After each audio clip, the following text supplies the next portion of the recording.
All right, folks, today we are going to be looking at placing notes on the music staff. Now, I'm combining a couple of lessons here, and I'm putting notes on the treble, bass, and C staves here, so we can get it all into one video.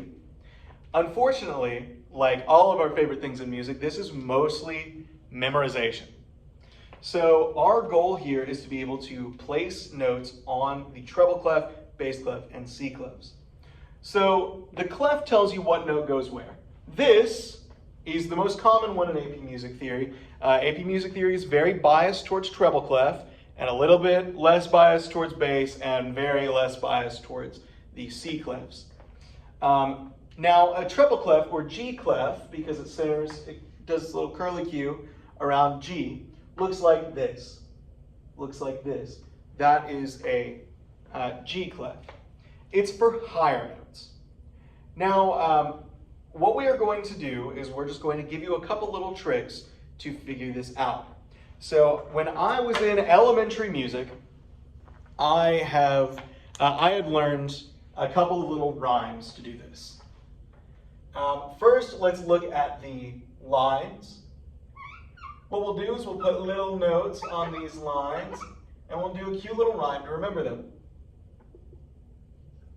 E, G, B, D, F. Now my cute little rhyme to remember what note goes on the line is every good boy does fine. Every good boy does fine, that's what's on the treble line.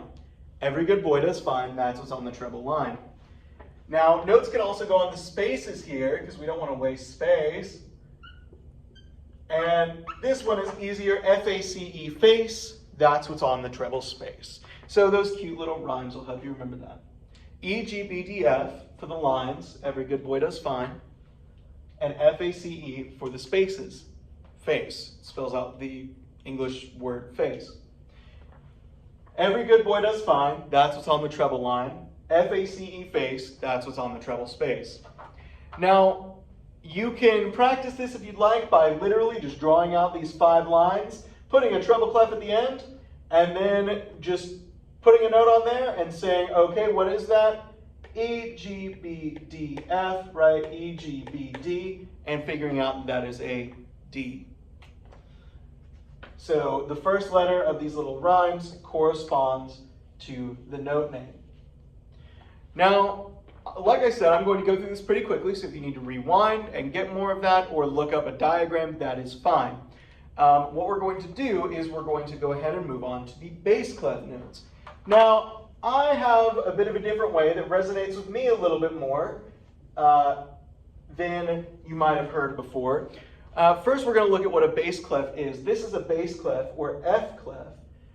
The 2 dots are around this line, which is F. So if you ever get confused, know that that is F.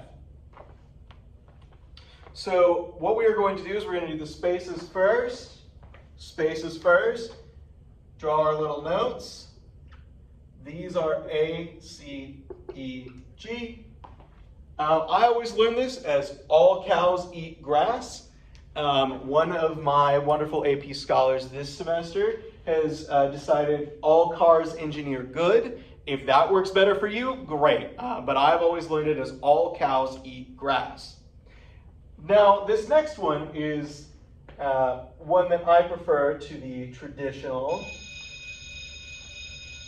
Sorry about that bell. This is one that I prefer to the traditional. G, B, D, F, A. I have learned as good burritos don't fall apart. I don't know if you've ever been out to eat and you have grabbed a burrito and eaten it and it's just exploded everywhere. Horrible, horrible thing. So G, B, D, F, A, good burritos don't fall apart. Again, if you need practice with this, you can do the same method that we did on our treble clef, just putting a note on there and saying, okay, all cows eat grass, or good burritos don't fall apart. What note is it on? Now, our last clef that we're going to learn about today, and there will be another school bell coming in just a minute to interrupt me.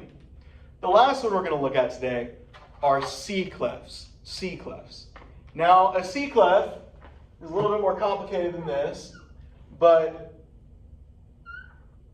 it is drawn kind of like this, a little bit. Looks like that, kind of, sort of.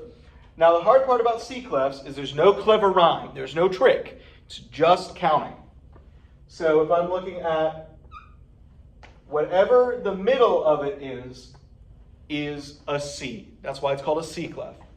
If my C clef is down here, because C clefs can move around, then the note right in the middle is a C. It doesn't matter. Where it goes, that is a C. Now, there are a couple different names for these clefs. In the Clendinning, they just have a couple of them. There are 6 in total in the Clendinning that they offer up for you to remember. Now, honestly, from my experience in AP Music Theory, you will not be sat down and asked, write down a soprano clef on the AP exam. Now, what you might be asked is write a C scale in the soprano clef, for example. But just to give you an overview of what those are, if it's centered around the bottom line, it is a soprano clef. If it is centered around the next line up, it's a mezzo-soprano clef. If it is centered here in the middle, which in my experience in AP Music Theory is by far the most common, this one here, that is an alto clef. If you are a bassoon player, I believe, you will know this one. It is the tenor clef on the next line up. There's also the baritone clef here on the top line. And then there's one that isn't really a C clef, but they like to include it here anyway. And it is the choral tenor clef. Now, this is the same thing. I'll go ahead and redraw that. It looks just like a treble clef, you may be saying. But down here on the little dot, there's a tiny little 8. I don't even know if you can see that in the video. There's a tiny, tiny little 8 at the bottom of that.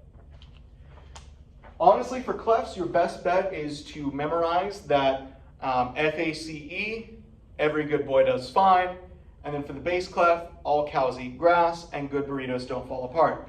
That's my best advice to you. And of course, practice, practice, practice. Now, you may have an advantage over some of my scholars where most of mine come from a non-music background. So if you have a musical background, if you play in band or sing in choir or play in orchestra or sing in church, whatever, then you probably already know one of these clefs. So with that, class is out for the day. Hope you enjoyed. If you have any questions, if you're in my class, feel free to text me on Remind or email me. If you're not, please leave a comment. Hope you have an amazing day.